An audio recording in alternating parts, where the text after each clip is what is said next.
అంత ఆగమవుతారు ఏంది ముచ్చట? మా పరిచయంలో మేము ఉన్నాం తాత. ఏమిట్లకి ఏం కాదు, అప్పుడే పరిచయం అయితే రేపు పిల్లలకి ఏం చేస్తావు? పోయి మాట్లాడవు, ఇక నేను తెలుసుకోనా ఏంది?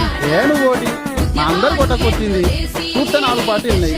ఏ పార్టీ అన్నా అర్థమవుతుంది మాకు. అర్థం కాకపోవడానికి ఏముందో, ఒకడేమో చెవులు పువ్వు పెడతాడు, ఒకడేమో నెత్తిన చేయి పెడతాడు. ఎండా వాడిలో కూడా తీసుకుపోయి కారు ఉన్నది, కారు గుర్తుకోటి అయింది.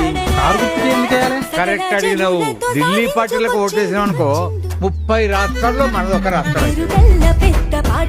అదే కారు గుర్తు ఓటేసినావు అనుకో, మనదే రాష్ట్రం, మనోడే లీడర్. ఇంకో ముచ్చట చెప్తా, ఢిల్లీ ఓడు గెలిచిందనుకో, ఎవడు మనకో ఎవడు కనుకో, ఎవడు ఉంటాడో ఎవడు పోతాడో ఎవరికి లేదు. అదే మన కేసీఆర్ కోటేసినామనుకో, మనదే పాలన. అర్థమైంది తాత. మా మొదటి ఓటు కారు గుర్తుకే.